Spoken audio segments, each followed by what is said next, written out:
warahmatullahi wabarakatuh. Perkenalkan, kami dari kelompok 6 akan mempresentasikan makalah kami dengan judul Analisis Etika Bisnis Islam terhadap Perilaku Promosi Produk di TikTok dalam Mendorong Perilaku Konsumtif Konsumen. Di makalah ini kami membahas bagaimana sih praktik promosi di TikTok Shop ini dapat memengaruhi perilaku konsumtif masyarakat, serta bagaimana hal tersebut ditinjau dari perspektif etika bisnis Islam. Selanjutnya adapun anggota kelompok kami, yang pertama itu saya sendiri, Andi Nabila Rabia, kemudian Nur Zakia Afia Salima, Zulfa Nur Aini, dan Nur Mutia Thayyibah. Selanjutnya kita masuk ke bagian pendahuluan. Pertama di sini ada latar belakang. Perkembangan TikTok Shop saat ini telah menjadi salah satu media promosi yang sangat efektif dalam dunia digital. Berbagai strategi seperti diskon, flash sale, influencer, dan konten viral mampu menarik minat konsumen untuk melakukan pembelian bahkan secara impulsif. Namun, dalam perspektif Islam, aktivitas bisnis tidak hanya berfokus pada keuntungan semata, tetapi juga harus berlandaskan nilai kejujuran, amanah, keadilan, dan tanggung jawab. Nah, fenomena ini yang menunjukkan adanya perubahan perilaku konsumen yang cenderung konsumtif akibat strategi promosi digital yang semakin agresif, sehingga perlu dianalisis dari sudut pandang etika bisnis Islam. Kemudian lanjut ke bagian rumusan masalah, kami di sini mengambil 4 rumusan masalah. Yang pertama itu bagaimana pengaruh promosi di TikTok Shop terhadap perilaku konsumtif konsumen. Kemudian yang kedua, bagaimana perilaku promosi tersebut ditinjau dari etika bisnis Islam. Kemudian yang ketiga, apa dampak promosi terhadap konsumen dan masyarakat. Dan yang terakhir, bagaimana solusi yang dapat diberikan berdasarkan prinsip etika bisnis Islam. Baik, saya di sini akan menjelaskan tentang tinjauan pustaka. Yang pertama itu ada etika bisnis Islam. Jadi, etika bisnis Islam merupakan seperangkat nilai dan prinsip yang bersumber dari Al-Quran, hadis, ijma, dan qiyas yang menjadi pedoman dalam menjalankan aktivitas bisnis. Jadi, dalam penelitian ini, etika bisnis Islam digunakan untuk menilai apakah praktik promosi produk di TikTok sudah sesuai dengan nilai-nilai Islam atau justru mendorong perilaku konsumtif yang berlebihan. Selanjutnya itu adapun prinsip-prinsip etika bisnis Islam yang menjadi dasar analisis itu, yang pertama itu ada tauhid. Tauhid itu kesatuan, yaitu menjalankan bisnis dengan tetap mengutamakan ketaatan kepada Allah. Yang kedua itu adil, keseimbangan, yaitu memberikan informasi produk secara adil dan tidak merugikan konsumen. Yang ketiga itu ikhtiar, yaitu konsumen diberi kebebasan memilih tanpa adanya paksaan atau manipulasi. Yang keempat itu ada amanah, yaitu penjual bertanggung jawab atas informasi dan kualitas produk yang dipromosikan. Yang terakhir itu ada sidik, yaitu promosi harus dilakukan secara jujur dan tidak mengandung unsur penipuan. Selanjutnya itu promosi produk yang berlebihan, penggunaan klaim yang tidak sesuai dengan fakta, atau strategi yang mendorong pembelian impulsif dapat dinilai tidak sejalan dengan prinsip-prinsip etika bisnis Islam tersebut. Sebaliknya, promosi yang jujur, transparan, dan tidak mendorong konsumsi berlebihan dianggap sesuai dengan etika bisnis Islam. Selanjutnya itu ada pemasaran digital dan TikTok. Jadi, pemasaran digital adalah kegiatan pemasaran yang memanfaatkan internet dan teknologi digital untuk mempromosikan produk atau jasa. Salah satu platform yang banyak digunakan adalah TikTok karena memiliki fitur seperti TikTok Shop, live streaming, dan mempermudah penjual menjangkau konsumen. Dalam penelitian ini, TikTok menjadi media yang dianalisis karena memiliki pengaruh besar terhadap keputusan pemilihan konsumen. Selanjutnya itu perilaku konsumtif dalam perspektif Islam. Perilaku konsumtif adalah kecenderungan seseorang membeli atau mengonsumsi barang secara berlebihan berdasarkan keinginan, bukan kebutuhan. Dalam Islam, perilaku tersebut dikenal sebagai israf atau bisa disebut dengan berlebihan dan tabzir, yaitu pemborosan, yang dilarang karena dapat menyebabkan penggunaan harta secara tidak bijaksana. Oleh karena itu, seorang muslim dianjurkan untuk bersikap sederhana dan membeli sesuai kebutuhan. Selanjutnya itu akan dijelasin oleh teman saya. Baik, saya akan melanjutkan presentasi dari kelompok 6. Jadi, saya akan menjelaskan mengenai metode penelitian yang digunakan dalam penelitian tentang praktik promosi produk digital shop dari perspektif etika bisnis Islam. Yang pertama, ada jenis penelitian. Penelitian ini menggunakan metode kualitatif dengan pendekatan deskriptif lapangan atau field research. Nah, metode ini kami pilih karena kami ingin memahami dan menggambarkan secara mendalam bagaimana praktik promosi yang dilakukan di TikTok Shop, serta bagaimana kesesuaiannya dengan prinsip-prinsip etika bisnis Islam. Nah, dengan pendekatan lapangan, maka kami dapat memperoleh data secara langsung dari kondisi yang terjadi di lapangan. Penelitian berikutnya adalah lokasi penelitian. Penelitian ini kami lakukan pada salah satu usaha di Kota Samarinda yang aktif menggunakan TikTok Shop sebagai sarana promosi dan penjualan produk. Nah, lokasi tersebut kami pilih karena sesuai dengan fokus penelitian kami, yaitu mengenai promosi digital dan penerapan etika bisnis Islam dalam kegiatan pemasaran. Berikutnya sumber data. Jadi sumber data yang kami gunakan itu terdiri dari data primer dan data sekunder. Data primer kami peroleh secara langsung melalui observasi terhadap konten promosi di TikTok Shop serta wawancara dengan salah satu pelaku usaha dan 2 konsumen pengguna aktif TikTok Shop. Sementara itu, data sekunder kami peroleh dari berbagai sumber pendukung seperti Al-Quran, hadis, buku, jurnal ilmiah, artikel penelitian, dan literatur lainnya yang relevan dengan topik penelitian kami.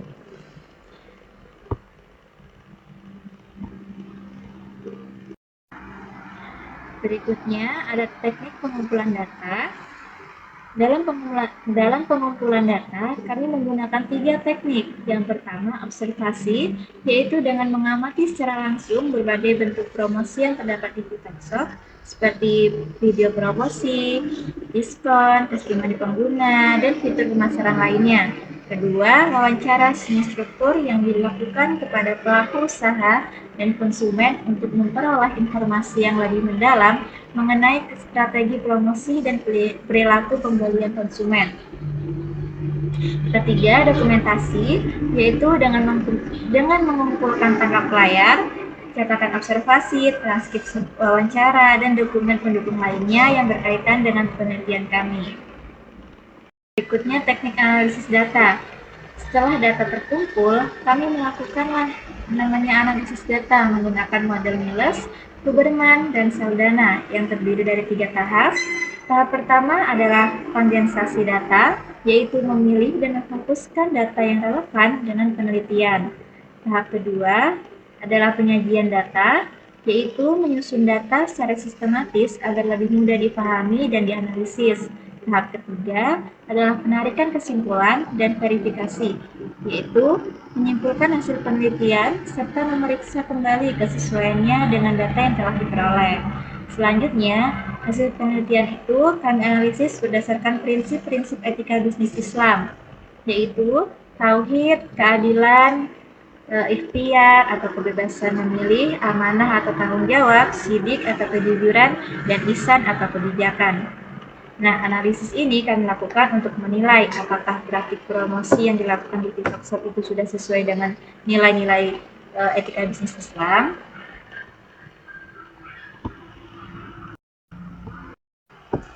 Yang terakhir, uji keabsahan data. Nah, untuk memastikan data yang kami peroleh itu valid dan dapat dipercaya, maka kami menggunakan teknik triangulasi. Teknik triangulasi sumber dilakukan dengan membandingkan informasi dari pelaku usaha dan konsumen. Sedangkan triangulasi teknik itu dilakukan dengan membandingkan hasil observasi, wawancara, dan dokumentasi.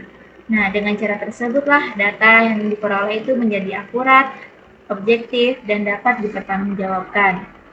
Jadi, melalui metode penelitian ini, kami berharap dapat memperoleh data yang valid dan mendalam sehingga mampu memberikan gambaran yang jelas mengenai praktik promosi produk di TikTok Shop serta kesesuaiannya dengan prinsip etika bisnis Islam.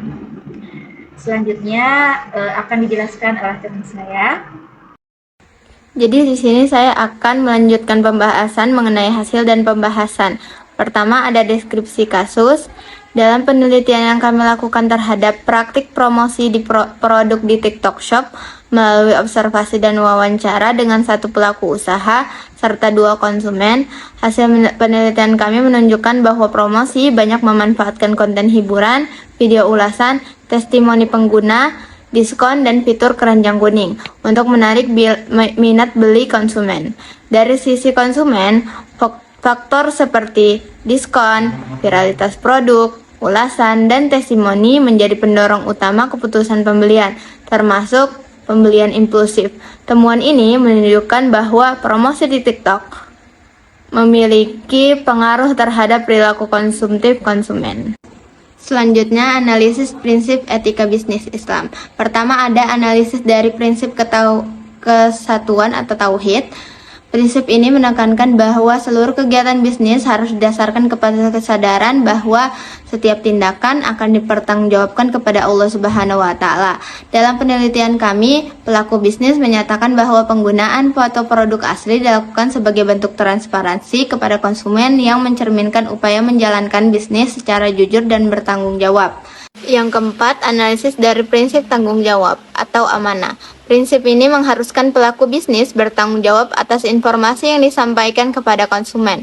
Berdasarkan hasil wawancara kami, pelaku bisnis menyatakan penggunaan foto produk asli serta pencantuman identitas toko sebagai bentuk tanggung jawab terhadap konsumen. Yang kelima, analisis dari prinsip kebenaran dan kejujuran atau sidik.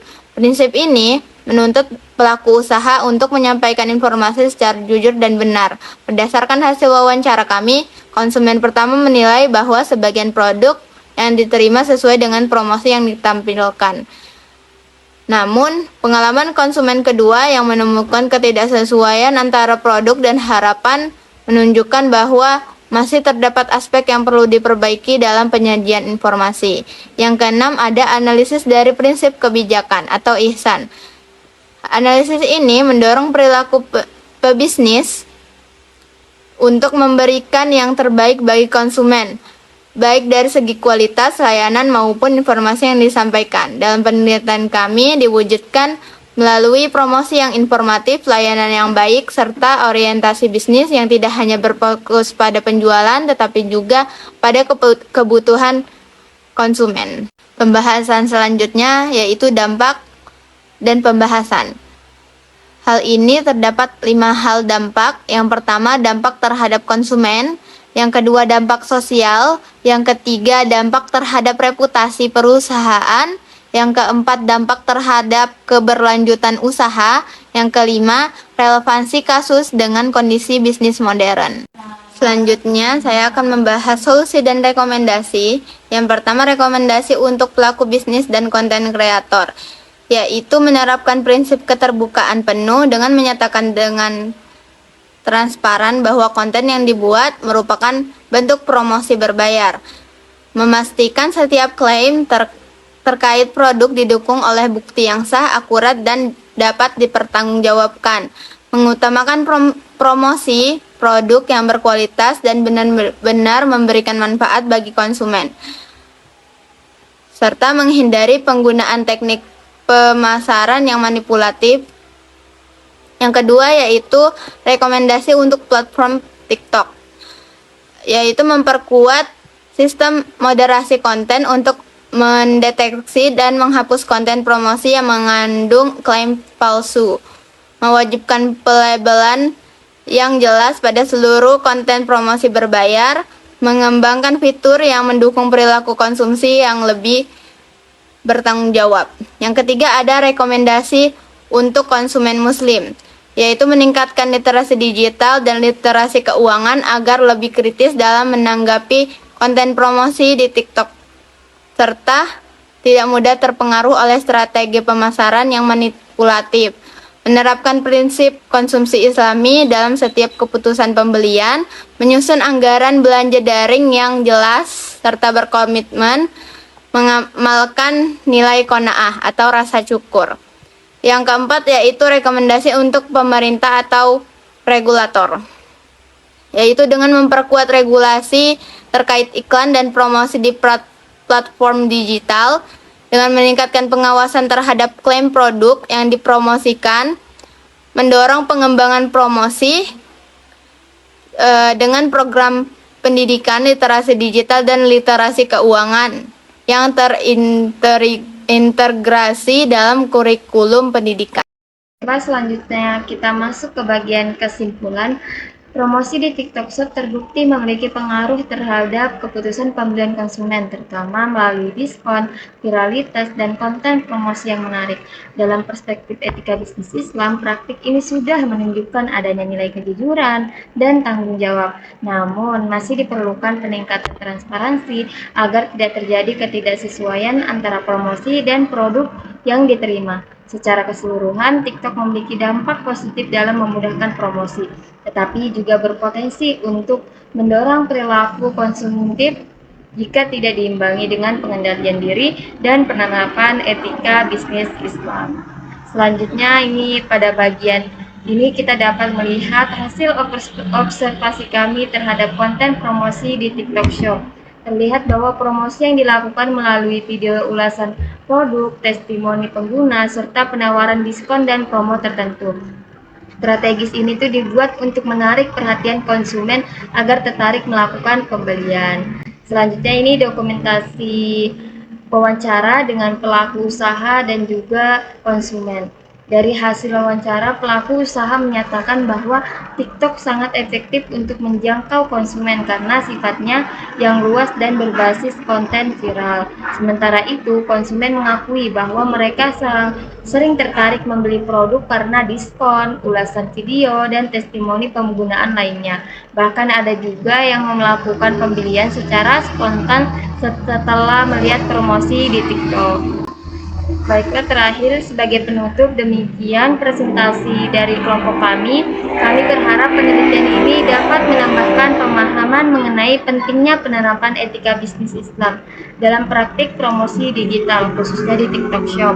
Apabila terdapat kekurangan dalam penyampaian maupun isi penelitian kami sangat mohon maaf dan sangat berharap bahwa kritikan serta saran yang membangun. Terima kasih atas perhatian yang telah diberikan. Wassalamualaikum warahmatullahi wabarakatuh.